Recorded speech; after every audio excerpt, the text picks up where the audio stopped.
I mean, often sibling grief they're called the hidden mourners because there shouldn't be, but there often is in people's minds a kind of hierarchy of grief. And it's often the partners of people who die or the parents that get the most significant attention, and often siblings kind of come along beside.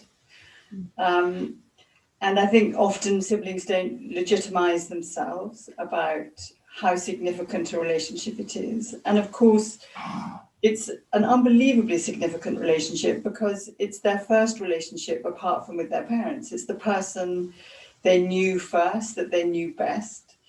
And, 80% of the population have siblings. So most people have siblings. And even if you have a complex, difficult, rivalrous relationship with your sibling, when they die, it doesn't make it any less significant. It makes it more complicated. And the majority of sibling deaths by nature come when people are older. So often people in older age, their siblings die. And that can have a particular quality of isolation and loneliness because older people tend to be more disconnected from their community. They tend not to be working. They may have a partner that's already died. So their sibling may be the most significant person in their life. I think it was a strange kind of grief. I mean, obviously, I've had other griefs and grieved before, but with when my brother died, I felt so numb to begin with. I struggled to feel anything. I know it sounds really odd, but I struggled to feel anything. And then I had this overriding feeling of guilt, and the guilt was split in two because I had this guilt where I felt relieved. So it was a guilt because I felt relief that actually our pain as a family was over, because we were constantly worrying about him every single day about what was going to happen next. But I felt so guilty for feeling that relief. And then I felt guilty as well because obviously we couldn't stop him, we couldn't save him. Did we do enough? Were we there for him enough? So this guilt was so overriding, which created this anger within me that started to make me question so much. Did he want to live? Was that why he didn't stop? Did we not provide enough? Were we not enough for him? It started to make me question so much about us as a family, about us as a unit. Why didn't he talk to us more? What was it about the drink that had such a handle on him, had such a control over him that he just could not break that?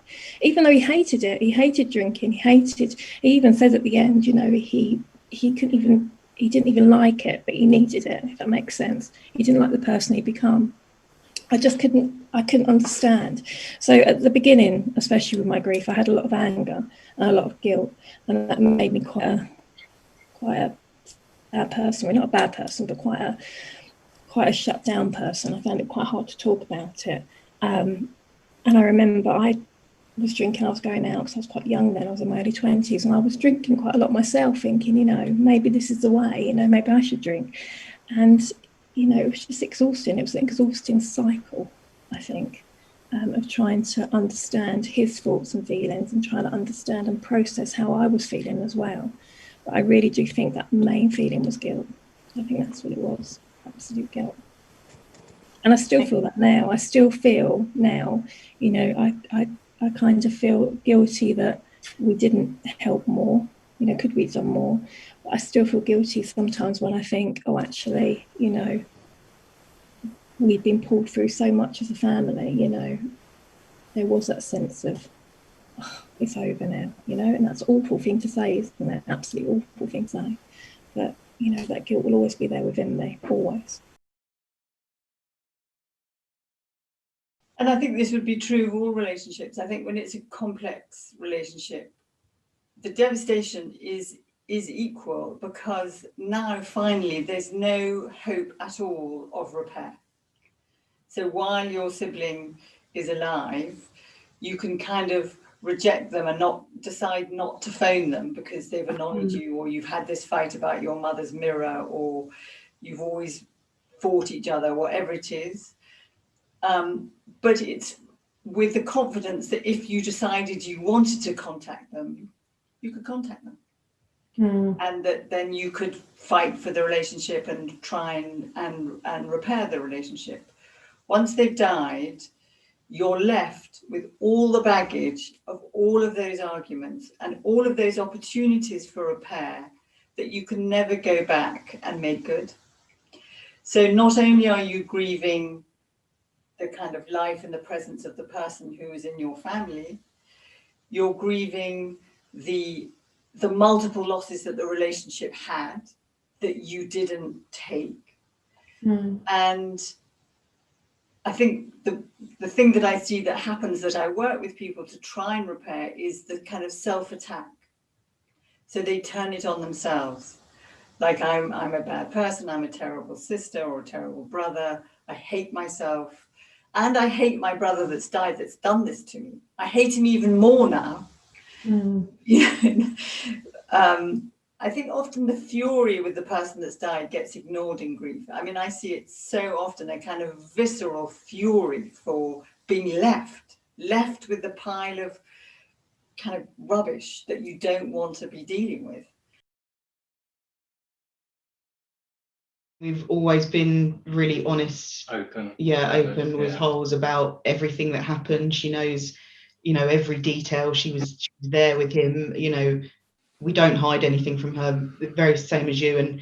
And again, she talks about him all the time. Yeah. He's always, in her mind, and she'll say, "Oh, we'd love that. He'd do that." Exactly the same. And for us, I think that's the best way to be, because he's always present. He's always mentioned. We're always talking about him, and she does the same, and never ever feels that she can't do that. And that's, I think, the right way. And like you say, she's never been through any therapy. She knows it's there as an option if she ever needs it. But I think because there's no stoppage to her outlet for talking about him and being upset when she needs to, or being happy when she needs to, she's coping really, really well with it.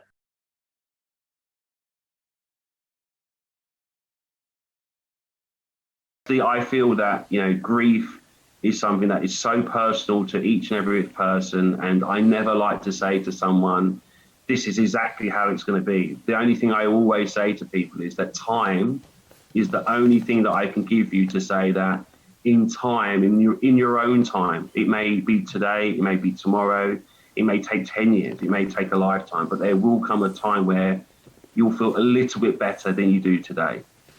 And that's the only comfort that I can give people, to know that, after 27 years, that it doesn't feel as painful as it still feels painful, but not as painful as 27 years ago.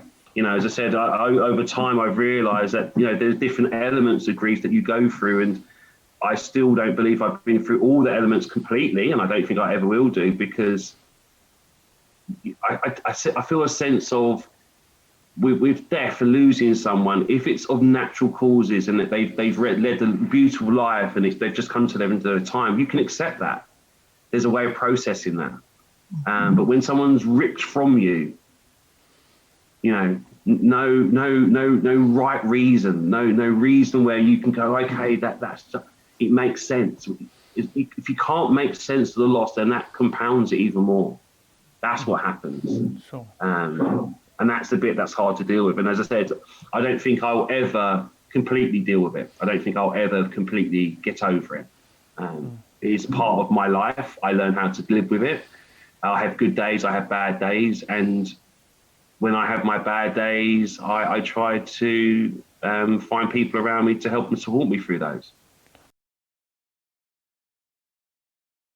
I think what's important, I've got these new relationships with his friends. Like, I've got close to them, and through our grief, we've been able to share our experiences. And like on Craig's birthday this year, well, actually last year as well, I got a phone call from his best friend, and we're like reminiscing, and people that I was in school with that we lost touch have really sort of rallied round, because they're all still in the same town, and we keep up to date. And so for me, that positive gives me a little lift, because I feel that out of a bad situation, some good has happened. And I think that it's brought us closer together as a family as well. And I think so for people who are struggling with grief, I think it's so easy to sort of let the negative desperation wash over you. And it seems a bit jarring to think about positives, because you kind of feel that you don't deserve to be happy. You shouldn't be laughing. You shouldn't smile. You shouldn't find anything funny because you're in this grieving mode. But actually, those little golden nuggets, little rays of sunshine, they're the things that are going to pull you out and be able to help you get some sort of perspective. Because I think that obviously there's a place initially for, I mean, well, it's natural that you have the guilt and the negativity and the animosity. I think animosity with suicide, particularly, like, I'm just so angry, like Kim was saying, you just get so angry. But you have to, at some point, be able to let those feelings go, because if you don't, it will eat you up inside, and you'll never be able to progress to a positive place. Like, I don't want to be angry at my brother. I want to be able to smile and reminisce about the things that we did. And without going into his story too much, like, as weird as it sounds for him, like, this is what he wanted. This is what he thought would be the best option for him. So he wouldn't want us to be sort of grieving and being sad and feeling sorry for ourselves. So if you have got the energy, you have got the motivation to do something that makes you feel good, makes you smile, then that is absolutely worth doing, because it's just those little things that will slowly help you climb out of that well that I always imagine grief is. And I think it would be an unbelievably curative and helpful thing in families if parents could allow the siblings to voice their fury, and to do it often in creative ways. You do it with dance and music, do it with painting, drawing, lots of stuff. At Child Bereavement UK, we have these young people's groups where they're incredibly creative, where they make videos, they write music, they paint pictures, they tell stories. And I think particularly with young people, creativity is a very good way to express lots of complicated feelings, because you can have fury and sadness all at the same time, and missing and confusion, and you don't just get one clean feeling. There's a big kind of pool of them that emerge in us that are very difficult to identify when you're in them.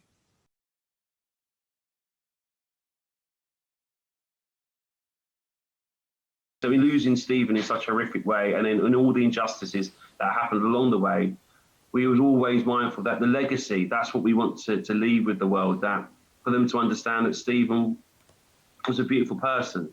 You know, he was a kind, caring young man who had aspirations and dreams of contributing to society and not taken away. And in losing him from being able to do that, we were always mindful that it's about the others, it's about everyone else. And can we enable other people to live out their dreams, to fulfill their possibilities of being the amazing people that they can be? And through covering things through careers, curriculum, and the community, the new foundation hopes that we can champion these people, wherever they are, whoever they are, whatever they look like. And then to know that on the 22nd of April every year, that they can be celebrated, and the communities and schools and the whole society can get behind our young people and celebrate their differences and celebrate their brilliance, and to help them to become the amazing people they're going to need to be in this world that ever keeps changing. Because, you know, if adults are really honest, what the next 5 years looks like, we don't know. You know, what the next year looks like, we don't know. What tomorrow looks like, no one knows. So when you're honest on those sort of facts, and all you're there to do is to help young people to reach their full potential, then anything is possible with a bit of hope. I feel so passionately about this. The protection comes from such a good place, but it's a rubbish idea. You can't protect someone from the pain that they're feeling. It's not your pain. It isn't your business. It's not in your gift. You can't protect anybody from their grief. All you can do is support them in it and support yourself in your own.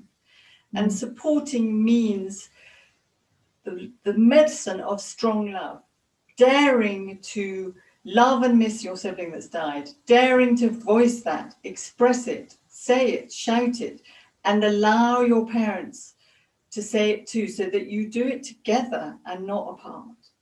The single biggest predictor of outcomes, and I know you've heard me say this, Lucy, is the love and connection to others. When someone dies, it's the love of others that enables you to survive. And in a family where a significant member of that family has died, it is their relationships that enable you to survive it and even thrive.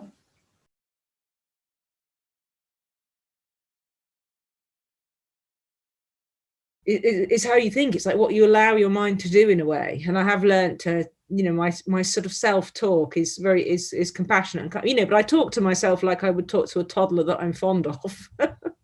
And I need to control myself, or, well, that sounds a bit firm.